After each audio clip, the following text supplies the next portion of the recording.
आज हम अपने इस इलेक्ट्रोमैग्नेटिज्म की इस सीक्वेंस में आखिरी क्लास ले रहे हैं ताकि मंडे से हम ऑप्टिक्स अपना पार्ट स्टार्ट कर सकें। और शायद आज आप सभी जानते होंगे आज का हमारा टॉपिक क्या है। कौन सा टॉपिक आज हम पढ़ने वाले हैं? Domestic circuit. हाँ जी, इंडियन डोमेस्टिक सप्लाई के बारे में आज कुछ पढ़ने वाले हैं।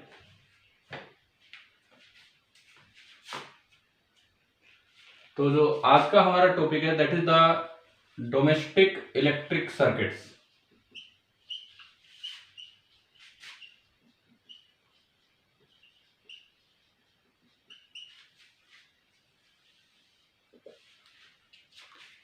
डोमेस्टिक इलेक्ट्रिक सर्किट्स ये हम आज देखने वाले हैं। देखो, हम अगर अपने घर में बात करें, एसी सप्लाई आती है कि डीसी? हम अच्छे से पढ़ चुके हैं अभी तक। एसी। कितने वोल्ट की एसी सप्लाई आती है?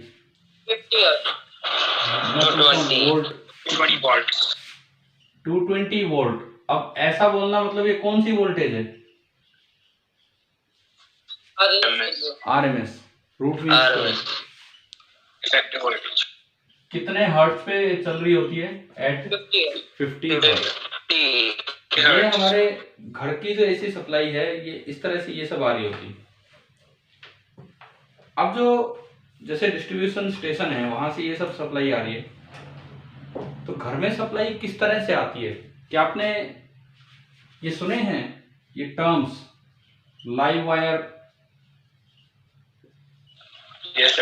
Neutral wire, earth wire? देखो, बहुत ज्यादा क्लियर इस चीज को अभी हम नहीं कर पाएंगे, फिर भी कोशिश करेंगे जितना आप समझ सके, बिकॉज इनमें 3 फेज सिस्टम का यूज होता है, तो वो तो हमारे सिलेबस में है नहीं। दिक्कत कहाँ आएगी वो भी मैं आपको बताऊंगा, लेकिन जितना समझ सके हम इसको अभी समझ रहे होंगे इस क्लास में, 10th क्लास में। Live wire, neutral wire and earth wire. In general अगर आप समझो, जैसे ये हमारा घर है,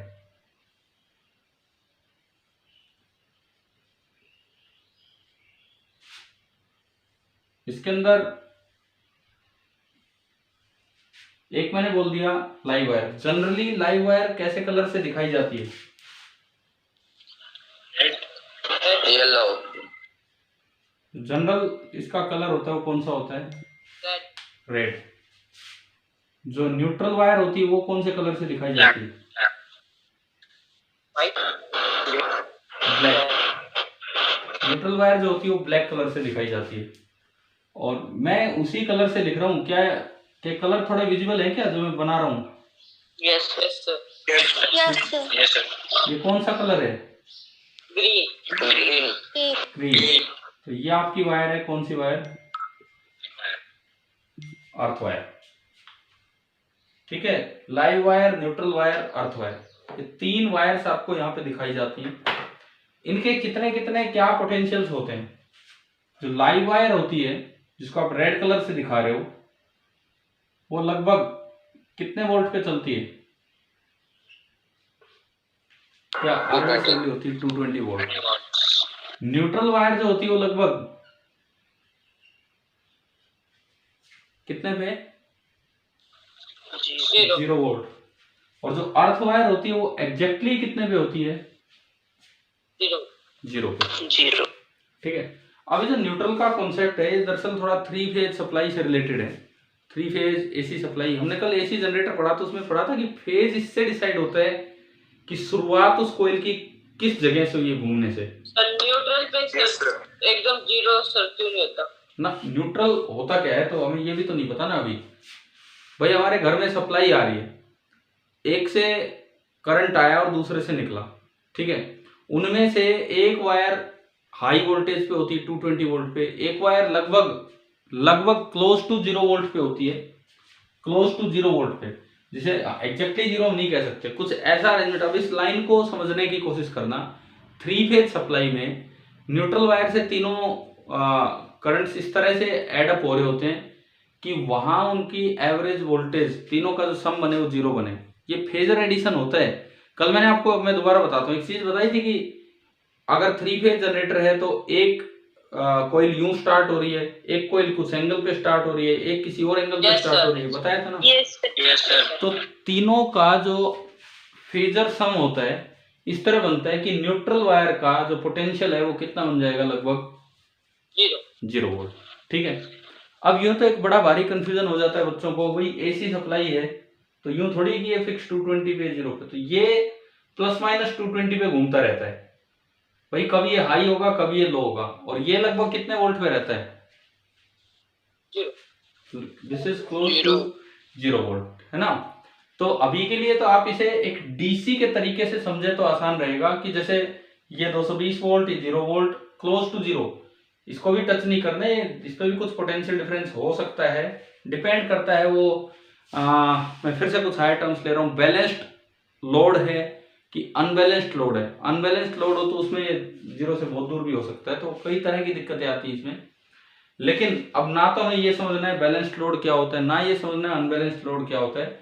हम जो हमारे लिए जरूरी चीजें वो क्या क्या है उन पे सुनिए। एक तो 3 तरह की वायर आ रही होती हैं, लाइव वायर और न्यूट्रल वायर हमारे करंट को फ्लो करवाती है सर्किट में। अर्थ वायर एक थोड़ी प्रोटेक्टिव वायर होती है, तो अभी हम समझेंगे उन चीजों का क्या कुछ काम है क्या नहीं। इलेक्ट्रिक शॉक से तो जब न्यूट्रल नहीं लगाते तो यही काम आती है। हाँ ठीक है, अब देखो चले हम इसमें आगे चलें। अब जैसे बहुत सी चीजें ऐसी होती हैं जिनमें 2 ही टर्मिनल होते हैं, देखा होगा ना आपने। Yes sir.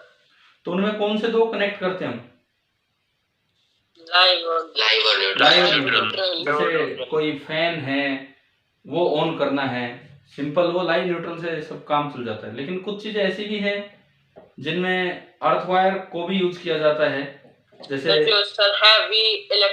जैसे हीटर, आयरन मतलब प्रेस, रेफ्रिजरेटर, इन सब में थर्ड वायर भी यूज होती है। प्लग होता है इनके लिए, इसलिए है, क्या कह रहे हो?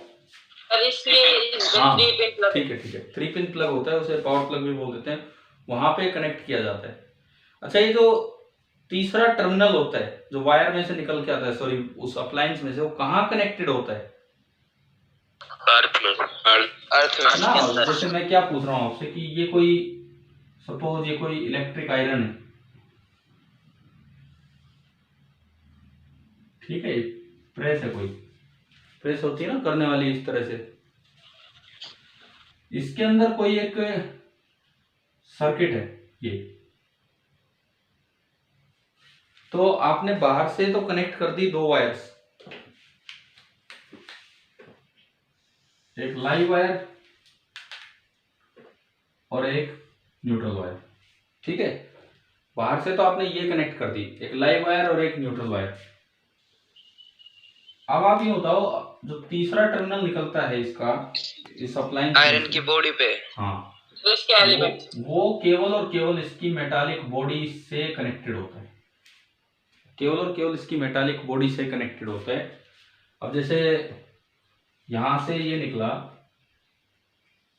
देखो मैं बस एक रफली बना रहा हूं कि ये क्या बना रहा हूं, मैं देख लो सर, ये बनाना है ना, रुक जाओ अभी देख लो पहले।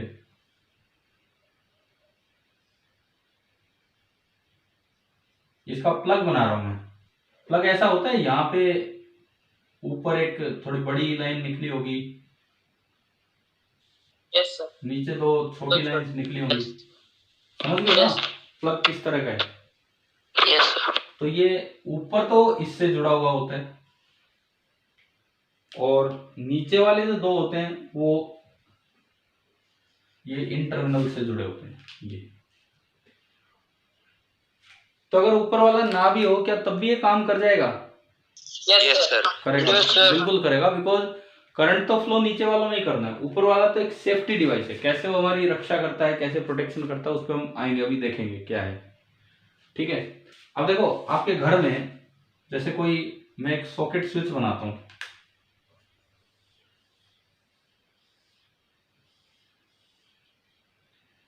घर के अंदर मैं यूं दिखा रहा हूं, ये बोर्ड में बने होते हैं होल्स, यस सर, ठीक है। ये ऊपर वाला जो होल होगा वो थोड़ा थिक होता है जनरली, आप देख लेना चाहिए, अभी घर पे बैठे हो भी देख सकते हो, ऊपर वाला होल थोड़ा थिक होता है नीचे वाले दो के मुकाबले। Yes sir. ठीक है, ये जो अरेंजमेंट है इसको बोलते हैं सॉकेट। तो कई बार शेप अलग भी होती है सर इनकी। जैसे मतलब किस तरह से? शेप अजीब सी भी होती है कईयों के में। अरे यार वो तो वैसे ही कुछ भी और बना देते हैं, मैं तो इन जनरल बता रहा हूँ कि उसके अंदर क्या है, वो क्या काम करेगा। शेप तो बाहर से दिखने वाली बात है ना। और ये क्या है? स्विच। ठीक है, ये मैंने बना दिया, इसका स्विच बना दिया। तो आप जब इसको कनेक्ट करोगे तो ये चीजें तो यहाँ कनेक्ट होंगी, यहाँ पे ये दोनों, और जो अर्थ वायर है वो ऊपर कनेक्ट होगी। ठीक है, अब ये जो अर्थ वायर होती है, ये जैसे घर में आपने अर्थिंग करवा रखी है सपोज, तो ये जो दीवार के पीछे से ये जाके ये जो अर्थ वायर है, अब सुनो, अगर आपके घर में अर्थिंग है तो आपने कहीं पे एक थोड़ा गड्ढा सा खोद के और उसमें एक मेटल की प्लेट दबा रखी होगी। आपको पता है कि आपके घर में अर्थिंग कर रखी है कि नहीं? Yes sir. देखो वैसे पुराने घरों में अर्थिंग नहीं होती थी, लेकिन अब जो नए घर बनते हैं उनमें अर्थिंग मिलती है। तो वहां कहीं भी गड्ढा खोद के वहां पे एक मेटल की प्लेट दबा रखी होती है नीचे, और उससे एक मोटी वायर निकली होती है, और वो इन सॉकेट्स में जुड़ी होती है इस तरीके से। ठीक है, क्या होता है कि कुछ अरेंजमेंट बताओ, ये समझ आया कि नहीं? क्या है क्या? Yes sir. सभी देशों के सॉकेट एक जैसे होते हैं क्या? जो और दूसरे देश उनमें सॉकेट का जो डिस्टेंस एक जैसा होता है। यार डिस्टेंस से क्या फर्क पड़ता है? क्या इसका भी कोई फर्क है क्या? नहीं, उसमें फिर प्लग नहीं डलेंगे ना दूसरे देशों में। नहीं, मतलब डिस्टेंस से क्या फर्क क्या पड़ने वाला है? वो तो जैसे हमारे इंडिया में भी कई बार ऐसा हो जाता है कि वो उसमें डल ही नहीं पा रहा है, आपको जोर लगाना पड़ रहा है, थोड़ा अरेंज करना पड़ रहा है। तो डिस्टेंस का कोई खास इम्पोर्टेंस है नहीं। अलग अलग पर्पस के लिए होते हैं। अलग अलग सॉकेट की होती है सब, पावर प्लग, पावर सॉकेट और सुनो, पावर सॉकेट और वो क्या होते हैं, अभी मैं आऊंगा, हमारे घर में दो तरह की वायरिंग होती है, एक 5 एम्पियर और एक 15 एम्पियर वायरिंग, तो वो उनके हिसाब से होते हैं, अभी आ रहे हैं उन पे। तो हाँ वो बना सकते हैं आप, वो रेटिंग पे डिपेंड करता है। जनरली जो इंडिया में हम फॉलो कर रहे हैं 5 एम्पियर एंड 15 एम्पियर वायरिंग है। पहले तो आप ये बताओ, क्या ये अरेंजमेंट समझ आ गया? क्या ये क्या बनाया मैंने? Yes sir. बना लो सर, बना लीजिए आप ये चीजें। बना लिया सर।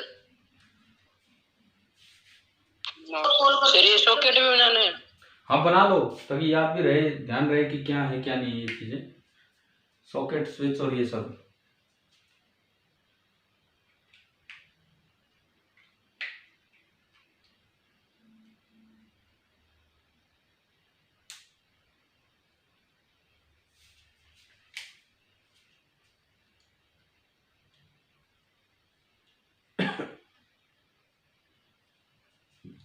इनके कलर भी आप अलग से लिख सकते हो कि ये रेड कलर से दिखता है, जनरली ये ब्लैक से दिखता है, और जनरली ये ग्रीन कलर से दिखाया जाता है।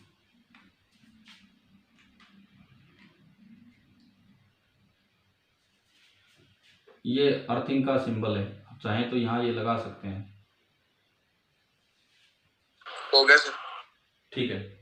हाँ सर। सर रुको। ये कलर क्यों अलग अलग दिए जाते हैं? सर जिससे कनेक्शन करने में ताकि अगर इंटरमिक्स ना हो जाए। हाँ, जैसे अगर मान लो लाइव वाला गलती से जैसे 220 वोल्ट पे आ रहा है, और आपने गलती से ये वाला पार्ट लाइव की जगह कनेक्ट कर दिया अंदर। भाई हम प्लग लगाते हैं ना, कभी देखा है कि प्लग टूट गया, वो लगाना पड़ रहा है नया अप्लायंस में? Yes sir. तो आपको कलर पहचान में नहीं आ रहे, और सारे एक जैसे कलर, और आपने गलती से लाइव की जगह ये अर्थ वाला नीचे कनेक्ट कर दिया, पूरे इलेक्ट्रिकल अप्लायंस पे करंट लगे। क्या करके नहीं करेगा, तब पूरे अप्लायंस में ही करंट लगने लग जाएगा। हाँ, फिर क्या होगा कि जो अप्लायंस की बॉडी है वो 220 वोल्ट पे आ जाएगी, और हम उसे टच कर जाएंगे तो हमें काफी झटका लगेगा, एकदम से करंट लगेगा। तो इसलिए इन चीजों से बचने के लिए ये सब चीजें होती है। सर इस स्विच में सर बस 2 ही वायर होती हैं। हाँ हाँ, थर्ड वायर कोई जरूरी नहीं है ना। देखो, अर्थ वायर कोई जरूरी नहीं है, एक सेफ्टी डिवाइस के तौर पे काम आती है, जनरली उसमें कोई करंट फ्लो नहीं करता है। ठीक है, चलो मैं आगे बढ़ूंगा। Yes sir, yes sir. अब मैं डोमेस्टिक वायरिंग की तरफ चलता हूँ। हाँ भाई, और कोई कुछ पूछ रहा है कि मैं बढ़ूँ आगे? चलिए, तो डोमेस्टिक वायरिंग।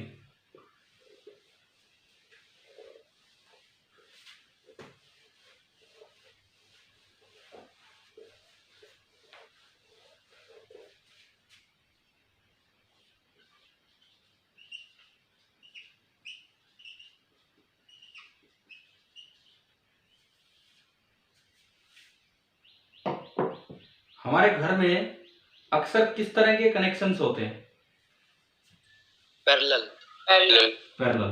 देखो, सपोज ये लाइव वायर है और मान लीजिए ये न्यूट्रल वायर है, इनके बीच में पोटेंशियल डिफरेंस है 220 वोल्ट का।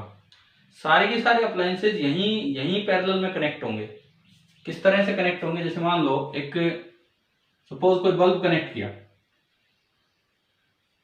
तो ये बल्ब कनेक्ट कर दिया आपने, और लाइव वाली साइड में हम स्विच लगा देते हैं। स्विच सीरीज में लगता है कि पैरेलल में अप्लायंस के साथ? सीरीज में। ठीक है, इसी के बगल में कोई और, जैसे कोई और अप्लायंस है, उसका भी स्विच लगाया, मे बी एनीथिंग, ये उसकी कुछ रेजिस्टेंस है, ये हमने ऐसे दिखा दी। यानी कि सारे के सारे अप्लायंसेज आपके पैरेलल में कनेक्ट हो रहे होते हैं। अच्छा, ये जो सॉकेट और स्विच है, ये किस तरह से कनेक्ट होते हैं? ये तो खाली स्विच है, ये तो खाली स्विच है। यहाँ पे जो सॉकेट और स्विच कहीं बना होता है, वो किस तरह से कनेक्ट होता है? देखो, सपोज ये आपका कोई सॉकेट है और ये बगल में स्विच है। इसमें कुछ प्लेट्स होती हैं, वो जोड़ देते हैं। देखो, अब मैं केवल वायर बता रहा हूँ कौन सी कहाँ जोड़नी है। देखिए, ये जो लाइव वायर है, ये यहां से यहां आएगी और फिर ये एंड यूं जुड़ेगा, यूं। जो न्यूट्रल वायर है, ये डायरेक्ट जुड़ी रहती है इससे। और ऊपर वाला पॉइंट तो किससे जुड़ा होगा? ऊपर वाला अर्थ वायर, वो तो एक अलग ही चीज है, वो लाइव और न्यूट्रल से मैं हटा के दिखा रहा हूँ, ये अर्थ वायर से। अब आप देखो, आपके स्विच ऑन और ऑफ करने पे डिपेंड करेगा कि लाइव वायर आपने कनेक्ट की है या नहीं। बताओ, ये दिख रहा है आपको यहाँ? Yes sir. ये लाइव वायर के बीच में स्विच लगा दिया, आप ऑन करोगे तो लाइव वायर अटैच होगी, ऑफ कर दिया तो लाइव वायर डिस्कनेक्ट होगी, ये जुड़ी रहती है। अभी बताओ कि आपको ये सॉकेट एंड स्विच भी समझ आ गया इसमें डोमेस्टिक वायरिंग में किस तरह से यूज होता है? सर वो एक, हाँ, जो ब्लैक कलर से रिप्रेजेंट कर रखी है, वो कहाँ पे जा रही है? न्यूट्रल। ये डायरेक्ट दूसरे पार्ट में यार, आपके प्लग में, आपके जो घर में जो प्लग होते हैं, क्या उनमें दो इस तरह का पॉइंट होते हैं कि नहीं? बताओ, नीचे घर में प्लग कह रहा हूँ, सॉरी, सॉकेट में, ये सॉकेट है, क्या सॉकेट में ऐसे दो पॉइंट होते हैं कि नहीं? ये सब नीचे, ठीक है। तो इसमें एक जुड़ा होता है यूं स्विच के साथ, उसके बगल में स्विच भी लगा रहता है सॉकेट के बगल में, ठीक है। सॉकेट के बगल में स्विच रहता है, तो जो लाइव वायर है वो स्विच में से होकर निकलती है, न्यूट्रल वायर डायरेक्टली अटैच है। ऑन करोगे तो लाइव वायर कनेक्ट हो जाएगी, नहीं तो ये ऑफ है। तो बताओ डोमेस्टिक वायरिंग क्या है, कैसे कनेक्टेड होता है, समझ आया? Yes sir. ठीक है, बना लो ये ध्यान रखना। ये इसमें दो तीन बातें ध्यान रखना। पहली बात, all the appliances are connected in parallel। अर्थ वाली वायर डायरेक्ट कनेक्ट होती है? हाँ, वो डायरेक्ट इससे ऊपर वाले पॉइंट से कनेक्ट होती है। All the appliances are connected in parallel। खैर, ये पॉइंट तो मुझे लगता है हम पहले भी इलेक्ट्रिसिटी वाले चैप्टर में पढ़ के आ चुके हैं। ठीक है। दूसरा, switches are connected in series with appliance. क्या ये आपको दिख रहा है कि स्विच जो है वो अप्लायंस के सीरीज में कनेक्ट किया हमने? तीसरा बात, स्विच लाइव वायर के साथ कनेक्ट किए कि न्यूट्रल वायर के साथ? Live. Switches are connected to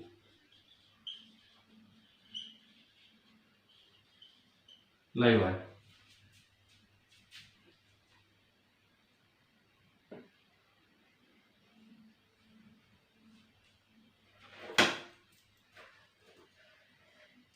हो गया सर। ठीक है।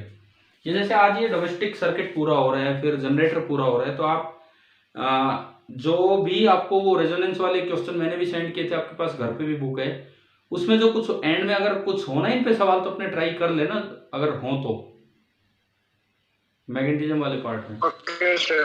Okay sir. ठीक है। और दूसरी बात, आप ये नोट्स वोट्स बनाते हो ना ढंग से? Yes sir.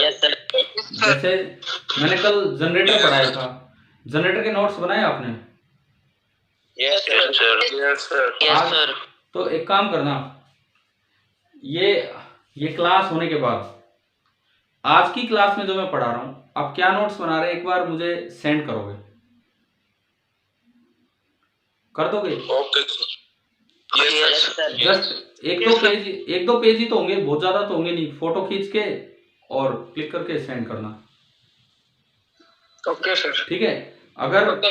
अगर मैं चेक कर पाए तो मैं आपको चेक करके रिप्लाई दूंगा। आप पीडीएफ भेजोगे तो यार वो उसमें पेन नहीं चल पाता है हमारा, तो उसमें आप सिंपल फोटो भेजना, मैं वहां से देख के फिर आपको बताऊंगा ठीक है गलत है क्या है। ठीक है। Okay sir. चलो ओके सर। ठीक है। और एक अपने वीडियो भी ऑन रखा कीजिए क्लास के दौरान सारे बच्चे। चलो अभी आगे देखते हैं। क्या मैं मिटाऊं क्या इसे? आप बना रहे हो एक दो बच्चे अभी भी? हो गया सर। हो गया सर। कुछ बच्चे बना रहे हैं देख के, इसीलिए मैं रुका हुआ हूँ। सर वो बहुत सारे सॉकेट है, तो सर उसका अर्थ वायर सर एक साथ अलग अलग वायर जो देखो, चाहे अंदर से अलग अलग आ रहे हो, घर में जो आपकी अर्थिंग की एक वायर आ रही होगी,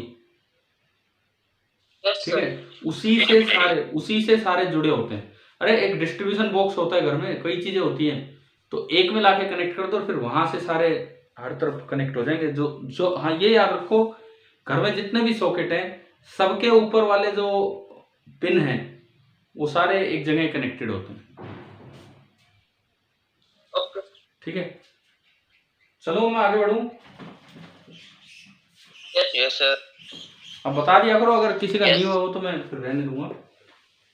चलिए अब हम दो तरह की वायरिंग पढ़ रहे हैं। घर में जो दो तरह की वायरिंग होती है उनके बारे में हम देख रहे हैं क्या है क्या नहीं। तो next is 5 ampere and 15 ampere wiring. अक्सर जो घर में यूज की जाती है उस तरह से।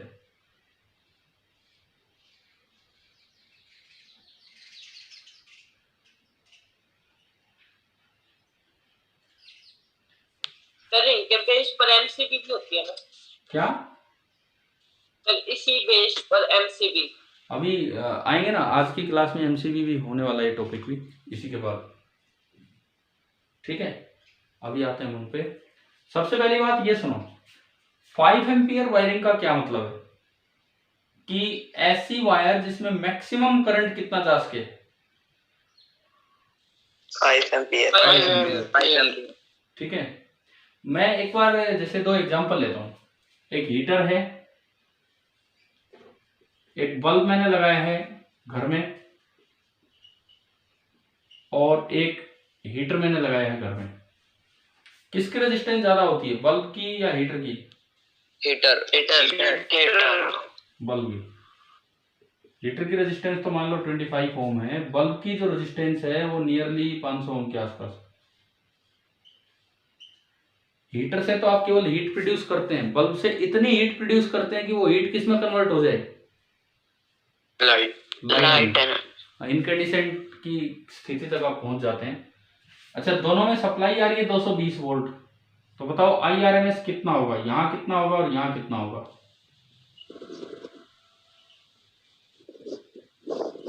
220/500, 220/25। अप्रोक्सीमेटली बता दो कि ये कितना आ रहा है।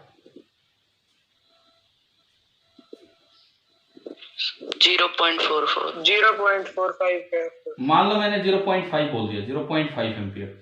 और ये बताओ 8.8। 25/9 225, मैं अप्रोक्सीमेटली जा रहा हूँ। तो मैं बल्ब को कौन सी वायरिंग से कनेक्ट कर सकता हूँ जिसमें 5 एम्पियर। हाँ 5 एम्पियर। यानी कि जो 5 एम्पियर वायरिंग है वो यहाँ काम दे जाएगी, मैक्सिमम करंट जो है। और ये क्या क्या हीटर पे आप 5 एम्पियर वायरिंग लगा सकते हो? No sir. तो खराब हो जाएगी। यानी कि यहाँ आपको कौन सी एम्पियर वायरिंग लेनी होगी? 15 एम्पियर। 15 एम्पियर। तो ये रेटिंग है कि भाई ज्यादा से ज्यादा इतनी, या आप एग्जांपल के साथ ही आप बना दो कि कैसे होता है।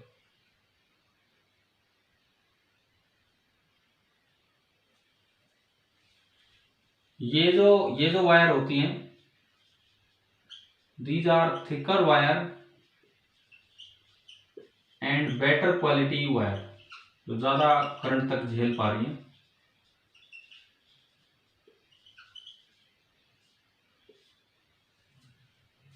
As compare to 5 ampere wiring.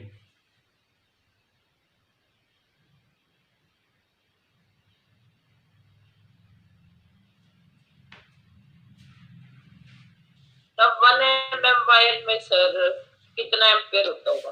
क्या? तब 1 mm वायर केबल होती सर, उसमें कितना एम्पियर पास हो सकता है? नहीं, वो 1 mm वाली वायर इस तरह की होती होगी, इस कैटेगरी वाले की। 5 एम्पियर के मुकाबले 15 एम्पियर थोड़ी और स्ट्रॉन्ग थिक वायर होती है। ठीक है, एक रिलेटिव कंपैरिजन है ये थिन वायर होती है और थिक वायर होती है। 1 mm एक बहुत ही मतलब पतली सी थिकनेस है, मे भी इस तरह का कुछ हल्का फुल्का करंट उसमें जा पाए। सर फिर हर जगह 15 एम्पियर क्यों नहीं लगा लेते वायर?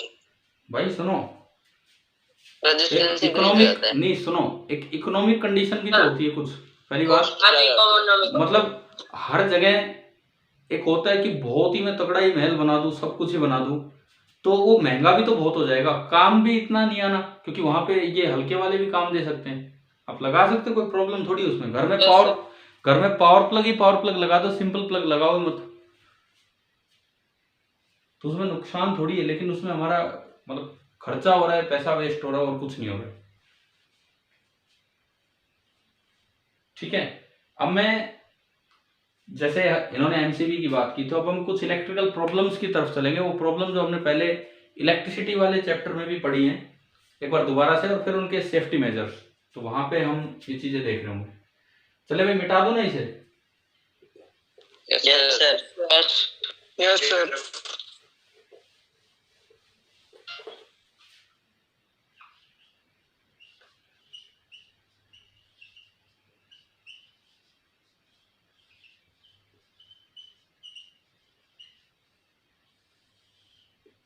देखिए, नेक्स्ट है इलेक्ट्रिकल प्रॉब्लम्स।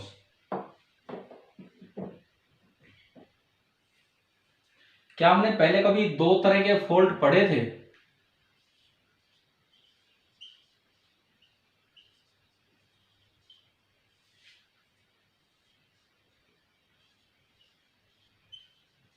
बताओ, ये नाम आए हैं क्या पहले? Yes sir. दोनों की वजह से ओवर हीटिंग हो जाती है।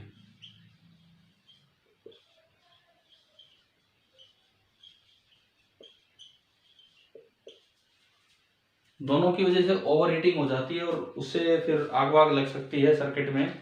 इस तरह के काम होते हैं। चलो मैं एक एक करके पूछता हूँ। ओवरलोड बताओ, ओवरलोडिंग का क्या मतलब था? ज्यादा अमाउंट में।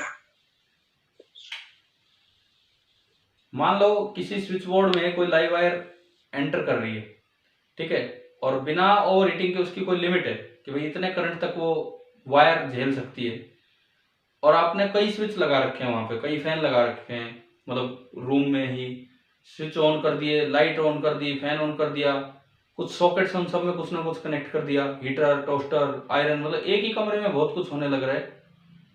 तो आप ये बताओ क्या टोटल करंट जो लाइव वायर में आ रहा है क्या वो उसकी लिमिट को एक्सटेंड कर जाएगा कि नहीं? Yes sir. ठीक है, तो Yes, ये sir. ही आपकी ओवरलोडिंग है। ओवरलोडिंग का मतलब है कनेक्टिंग टू मेनी डिवाइसेस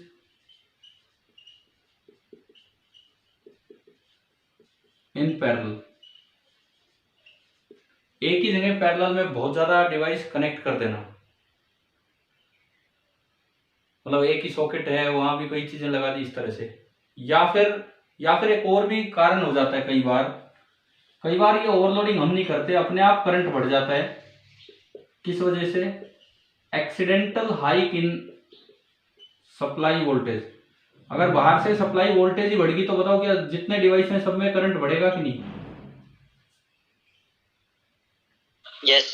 तो जो लिमिट है, जो कैपेसिटी है उस वायर की, उससे ज्यादा करंट होने लग गया, तो ये भी एक कारण है ओवरलोडिंग का कि वायर ओवरलोड हो रही है। या तो आपने कई डिवाइस कनेक्ट कर दिए पैरेलल में। मैंने एक बार पहले भी क्लियर किया है, बच्चे सोचते हैं कि उससे करंट कम होगा, उससे करंट कम नहीं होता, उससे करंट, अगर आप कई डिवाइस कनेक्ट करोगे तो हम पहले डिस्कस किया है ना हमने इलेक्ट्रिसिटी के समय ये बातें। यस तो सर। मैं दोबारा उसकी डिटेल में नहीं जा रहा हूँ। तो ये तो ओवरलोडिंग है। शॉर्ट सर्किटिंग क्या होती है? शॉर्ट सर्किटिंग न्यूट्रल और लाइव वायर आपस में बढ़ जाए। जैसे मान लो ये लाइव वायर है और ये न्यूट्रल वायर है, और आपने कोई बल्ब कनेक्ट कर रखा था या कोई भी डिवाइस कनेक्ट कर रखी थी, सपोज यहां ये अप्लायंस था। अब मैंने पहले क्लियर किया होगा आपको इलेक्ट्रिसिटी के समय कि स्विच बोर्ड में कोई जैसे स्क्रू लूज होके गिर गया है ना भाई, जिक्र हुआ है इस चीज का, और बोर्ड में वो स्क्रू इस तरह से जाके फिट हो गया बाई चांस, या इंसुलेशन ब्रेक होने से दो वायर भिड़ गई, इंसुलेशन ब्रेक होने से दो वायर भिड़ गया, या तो इंसुलेशन ब्रेक होने से या कोई स्विच बोर्ड में स्विच यूं टच हो गया, तो अब देखो बहुत हैवी करंट फ्लो कर जाएगा, क्योंकि पैरेलल में दो पाथ हैं, इसका रेजिस्टेंस बहुत ज्यादा है, इसका बहुत कम, तो सारा करंट इधर से होगा, तो इस ब्रांच में बहुत हैवी करंट आ जाएगा। तो शॉर्ट सर्किटिंग का क्या कारण है, क्लियर हो गया? Yes sir. ठीक है, इसमें क्या होता है, R effective becomes almost zero for that branch.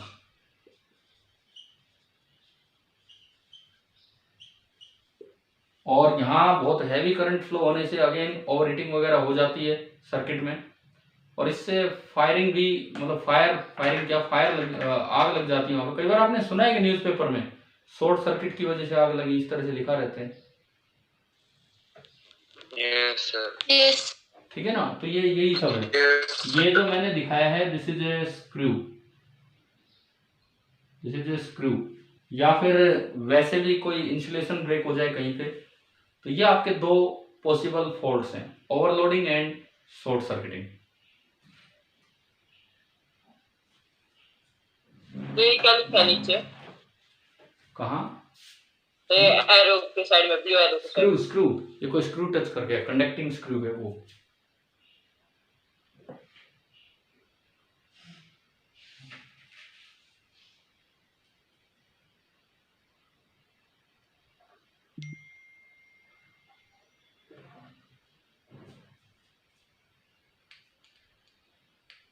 चले आगे बढ़े भाई, हो गया? Yes sir. अब आइए सेफ्टी डिवाइसेस पे। इलेक्ट्रिकल प्रॉब्लम्स के बाद अब हम आ रहे हैं सेफ्टी डिवाइसेस की तरफ।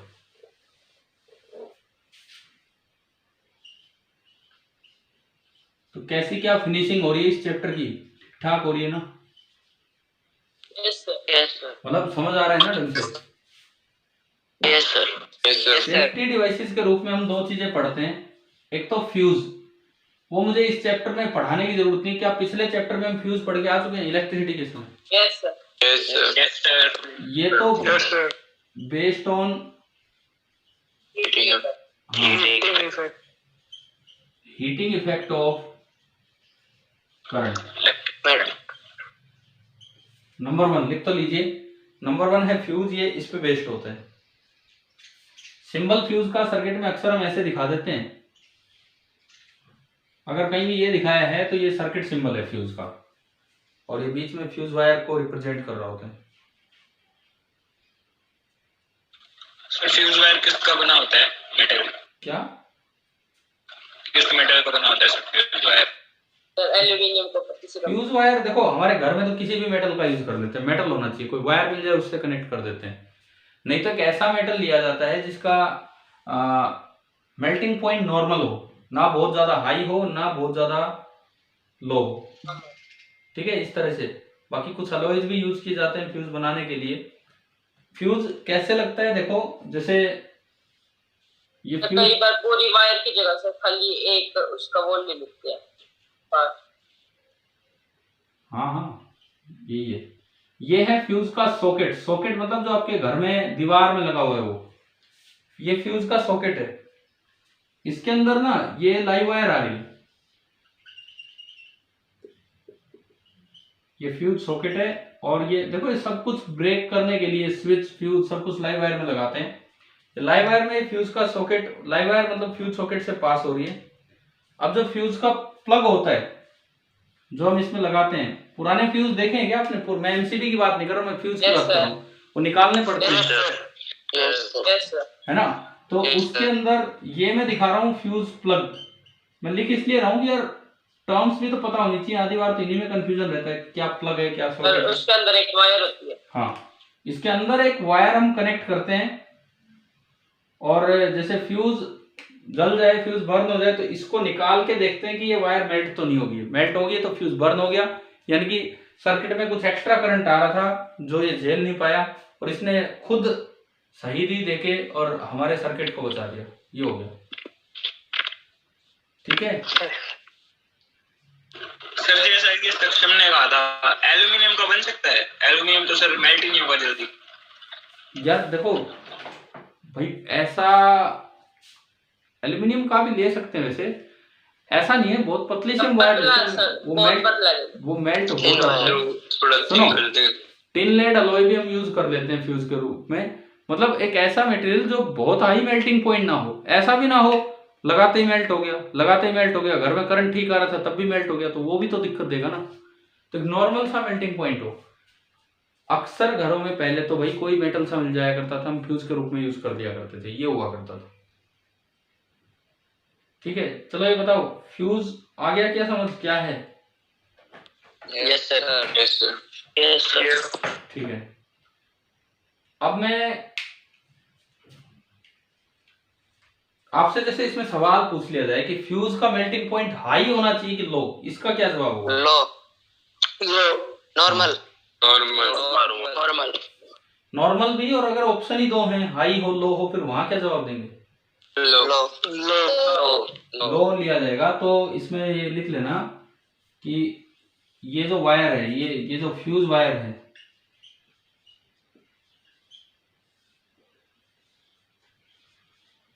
लो मेल्टिंग पॉइंट इसका होना चाहिए। फॉर एग्जांपल जैसे टिन भी हमने सुना है, टिन एक फ्यूज वायर के लूप में अलॉय, टिन डायरेक्ट भी यूज किया जाता है, इसका कोई अलॉय भी यूज किया जा सकता है। अलॉय ऑफ टिन कॉपर ये भी यूज कर लिए जाते हैं। इस तरह के मटेरियल्स फ्यूज वायर के रूप में अक्सर यूज होते हैं।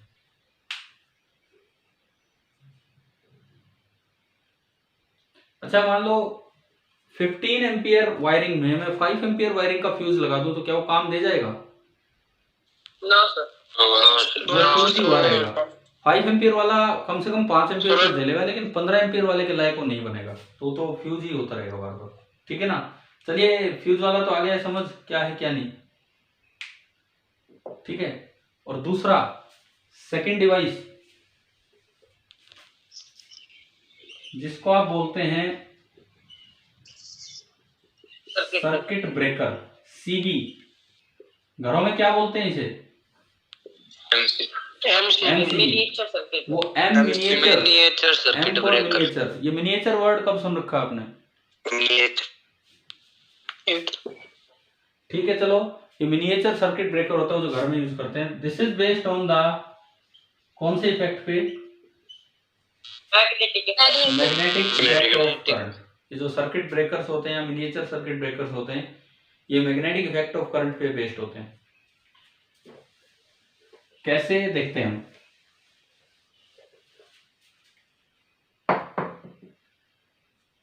जैसे मान लो एक कोई बल्ब था,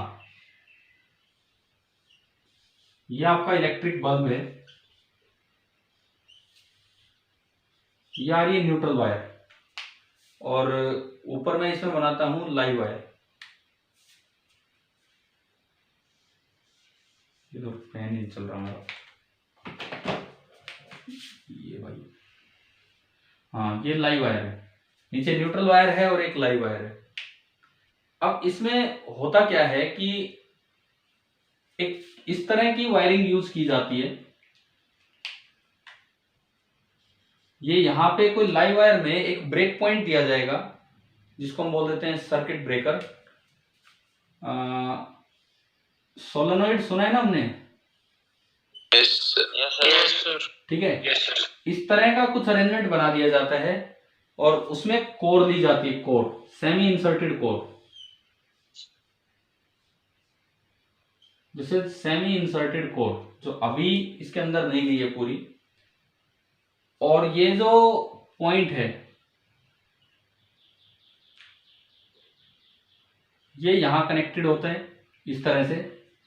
बीच में कोई भी एक कैसे बनाऊंगा, ढक्कन टाइप चीज है, यूं ढक्कन नहीं सॉरी, मतलब ये जैसे इस पे टच है तो ऑन है और ये दूर निकल गया तो ये सर्किट ऑफ हो गया। हाँ भाई समझ आ रहा है क्या? ये यही लाइव वायर है, बीच में ये लाइव वायर आ रही है, मैंने बीच में क्या लगा दिया, एमसीबी लगा दिया। ठीक है, पहले बताओ कि यहां तक की डायग्राम समझ आ गया है क्या? क्या बनाया हमने? यस। नॉर्मली जैसे करंट यूं आएगा, इसमें घूमेगा, यूं आएगा, यहां से यूं जाएगा और यूं निकल जाएगा। ठीक है, ये हो गया। In case of any fault, जैसे मान लो शॉर्ट सर्किट हो गया, सपोज ये दोनों टच कर गए बीच में, यहां मैं कह रहा हूं कि कैसे भी करके ये हो गया शॉर्ट। अगर ये दोनों डायरेक्ट टच कर गए तो शॉर्ट हो गया। शॉर्ट होते ही करंट क्या होगा, ज्यादा होगा कम होगा? ज्यादा। ज्यादा होगा ना, शॉर्ट रहते ही करंट बहुत ज्यादा होगा। जैसे ही आई इंक्रीज होगा, शॉर्ट सर्किट होते ही आई काफी इंक्रीज हो जाएगा, तो उससे कैसा मैग्नेटिक फील्ड सोलेनोइड में फैलता है कि वो कोर को अंदर पुल कर लेता है और कोर आके इसके टक्कर मारती है यूं। ठीक है, और जैसे इसके टक्कर लगेगी ये ओपन हो जाएगा। यस। ठीक है, तो हमारा सर्किट तो बच गया ना, करंट तो एकदम से जीरो हो गया ओपन होते ही।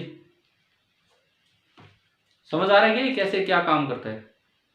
इसमें वायर मेल्ट नहीं हुई, इसमें वायर मेल्ट नहीं हुई, जैसे ही मैग्नेटिक फील्ड स्ट्रांग होता है वो कोर को पुल कर लेता है और कोर जाके उस पॉइंट के टक्कर मारती है और वो ओपन हो जाता है, वायर मेल्ट नहीं हुई।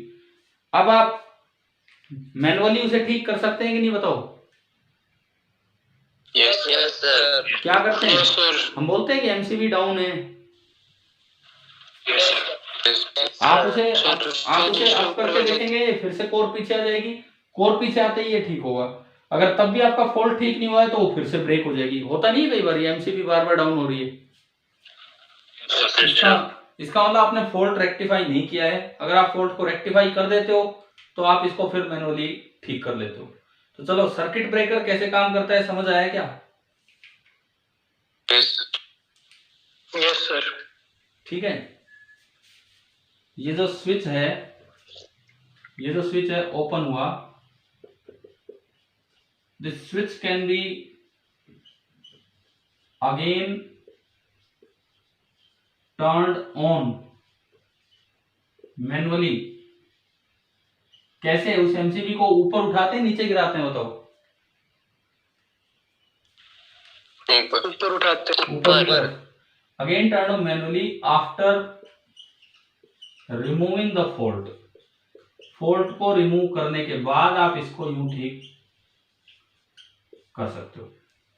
चलो भाई ये बना लो, आपका ये एमसीबी हो गया, किस तरह से काम कर रहा होता है। बना लिया सर। हो गया, सभी का हो गया। Yes yes sir.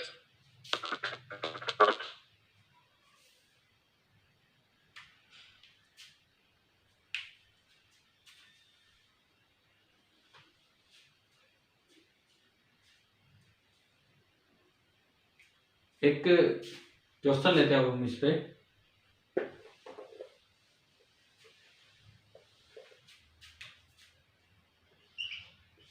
जिसने नहीं बनाया वो बना लेगा, मैं यहाँ पे सवाल लिख रहा हूँ।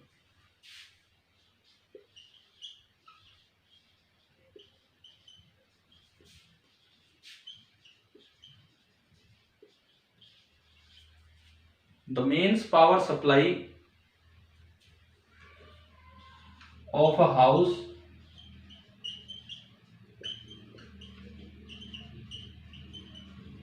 is through a 5 ampere fuse. 5 ampere fuse में से मेन सप्लाई जा रही है। How many 100 volt lamps, lamp का मतलब बल्ब भी होता है। How many 100 volt lamps can be used in this house at 220 volt।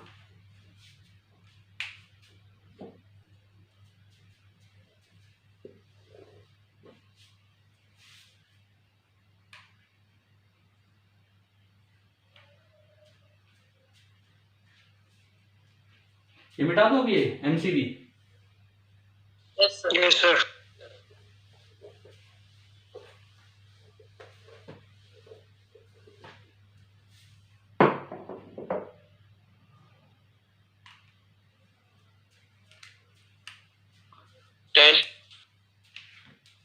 देखो मान लो सबसे पहले एक बल्ब में से करंट निकालो, I R 4 bulb. V R M S. अच्छा पावर दे रखी है P बराबर V इंटू आई, तो P upon V R M S. P है 100 वोल्ट और जो वी आर एम एस है वो दैट इज 220 वोल्ट। यानी कि एक बल्ब में से करंट कितना जाएगा, 5/11। तो सारे बल्ब लगे होते हैं पैरेलल में, घर में सीरीज में तो होता ही नहीं है कोई कनेक्शन। यानी कि जो सारे के सारे बल्ब लगे होंगे पैरेलल में लगे होंगे। सपोज ऐसे n बल्ब्स हैं, तो जो टोटल करंट बनेगा आई टोटल कितना हो जाएगा, n इंटू 5/11 इसमें, 5/11 इसमें, n इंटू 5/11। और वो 5 एम्पियर का फ्यूज है, इसका मतलब I total should be less than 5 ampere. ये फ्यूज रेटिंग है। n into 5/11 ampere should be less than 5 ampere. 5 ampere से 5 एम्पियर गया तो n should be less than 11। ठीक है, अब आप यहाँ पे इसलिए 10 नहीं बोलोगे कि n लेस देन 11 है। इक्वल टू 7 ले सकते हो कि लगभग, बस ये लिमिटिंग वैल्यू ये है। यानी कि n मैक्स जो होगा, क्योंकि सेफ लिमिट का मतलब है कि ज्यादा से ज्यादा इतना करंट झेल सकता है, तो 5 एम्पियर का ही झेल सकता है। तो n मैक्स आपका कितना आ गया, 11। अब बताओ मुझे, ये डोमेस्टिक इलेक्ट्रिक सप्लाई का कुछ कॉन्सेप्ट क्लियर हुआ क्या? यस। ठीक है, अर्थिंग एक बड़ा इंपॉर्टेंट फैक्टर है जो हमें बचा देती है। क्यों बचा देती है अर्थिंग, कैसे बचा देती है अर्थिंग? जैसे अगर मान लो कभी लाइव वायर, बेटा दूं, ये हो गया। Yes sir.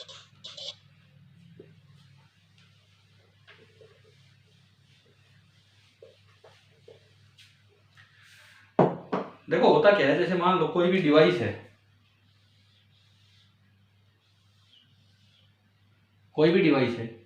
उसके अंदर से करंट कैरिंग वायर सर्किट में जा रही थी, उसका सर्किट कुछ भी बना था और ये थी आपकी वो करंट कैरिंग वायर जिसको आप लाइव वायर बोल रहे हो। और लाइव वायर गलती से यहाँ टच होगी, इंसुलेशन ब्रेक होके, मेटल की बॉडी है, दिस इज मेटल बॉडी, और लाइव वायर यहाँ टच होगी। ये कोई भी सर्किट था इसमें, इस तरह से था, ठीक है। समझ आ रहा है ना क्या क्या प्रॉब्लम हुई है यहाँ पे, ठीक है। लाइव वायर टच होते ही मेटल की बॉडी कितने वोल्टेज पे आ जाती है? 220 वोल्ट पे। अब मेटल की बॉडी गई 220 वोल्ट पे, आप अगर इसको टच कर जाओ गलती से, क्या हाल होगा भाई? करंट लगेगा। हाँ, बहुत ही भारी झटका लगेगा, समझ नहीं आएगा क्या हो गया, ठीक है, ये हाल हो जाना है। लेकिन अगर आपने अर्थिंग कर रखी थी, मान लो ये वाला केस है, अर्थिंग कैसे हमारी हेल्प करती है वो हम देख रहे हैं। आपने अर्थिंग कर रखी थी और लाइव वायर टच भी होगी, लाइव वायर टच भी होगी, और आपने यहाँ पे अर्थिंग कर रखी थी, तो इसमें क्या होगा? ये अर्थिंग का सिंबल होता है हमारा। अर्थ का ये काम होता है कि चाहे जिस भी चीज के साथ वो कांटेक्ट में होगी उसका पोटेंशियल कितना बना देगी? अर्थिंग की वजह से, अर्थिंग की वजह से परमानेंटली इसका पोटेंशियल कितना बना रहेगा? 0 वोल्ट।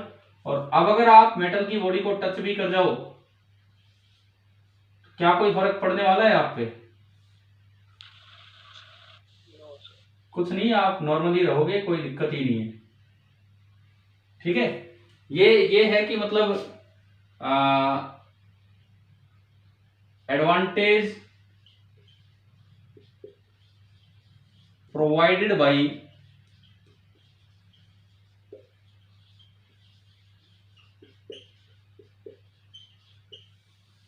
अर्थिंग। इस बेचारे का क्या हाल हो गया, और वो आराम से, कोई दिक्कत ही नहीं है, ठीक है। ये अर्थिंग का एडवांटेज है। समय हो गया ना आज का तो। यस। अब एक बार मैं होमवर्क के लिए आपको बता रहा हूं, एक बार अपनी एनसीईआरटी बुक खोलिए, पेज नंबर 237 238, पेज नंबर 237 238। ये वाला पार्ट है डोमेस्टिक इलेक्ट्रिक सर्किट, दिख रहा है क्या कहीं? यस तो ये टॉपिक 13.7 लाइन टू लाइन पढ़ना आप। कल संडे भी है, कोई ऐसी बात है नहीं, आराम से पढ़ सकते हो। Domestic electric circuit line to line पढ़ना, और अगले पेज पे एक कॉमन डोमेस्टिक सर्किट दे रखा है, उसमें इलेक्ट्रिसिटी मीटर भी लगा रखा होगा। हमारे घर में पहले घर के अंदर हुआ करते थे मीटर, आजकल कहाँ होते हैं? मीटर बाहर होते हैं। तो ये मीटर भी जो है, ये भी कैसे कनेक्ट है, आप एक बार ये डायग्राम देखना, फिगर 13.20 जो इन्होंने बताई है, दिख रहा है अभी, नजर आ रहा है जो मैं दिखाना चाह रहा हूँ, है ना? ये देखना, ये पेज पढ़ना, शायद आपको समझ आ ही जाएगा। इसके नीचे 3 सवाल दिए हैं, 3 सवाल दिए हैं, वो अपने एक बार करके देखना। और फिर एक्सरसाइजेज में क्वेश्चन नंबर 16 है, इस पे 16 है, इस पे जनरेटर पे, 17 शॉर्ट सर्किटिंग पे, और 18 अर्थिंग पे। करोगे भाई ये सारा काम? ठीक है। तो मंडे से हम स्टार्ट करेंगे ऑप्टिक्स। और आज की क्लास का जिसने भी ठीक ठाक से अच्छे से बनाए हैं, जितने बच्चे हैं, आप लोग अपने ये इसकी फोटो भेजना, पीडीएफ बना के मत भेजना, वैसे फोटो भेजना, एक एक करके चाहिए भेज दो, और अपना नाम साथ में भेजना क्या है, ठीक है। Thank you.